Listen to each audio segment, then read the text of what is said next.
Welcome. If you're tired of those little notification badges on the X app telling you about new direct messages, this quick guide will show you exactly how to disable those app icon badges for DM notifications with the latest update. First, start by opening your phone's settings. This is where you control a lot of the app behavior on your device. Once you're inside settings, look for the section called Apps. Tap on that.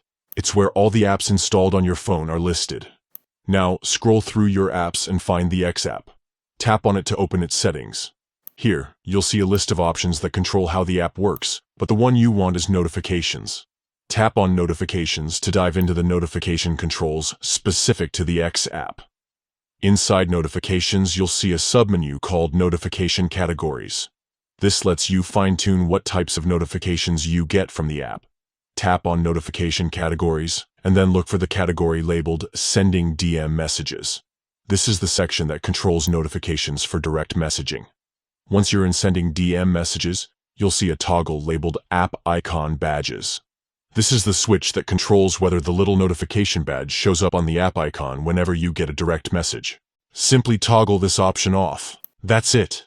With this turned off, you won't see those little red number badges on the X app icon anymore when you receive a direct message. You'll still get the notifications themselves if you want, only the badge count will be removed to keep your home screen cleaner and less distracting. So to quickly recap, go to your phone settings, tap on Apps, select the X app, then Notifications, open Notification Categories, tap Sending DM Messages, and toggle off App Icon Badges. By following these easy steps, you stay in control of how your notifications appear and can enjoy your device without those constant badge alerts. Thanks for watching.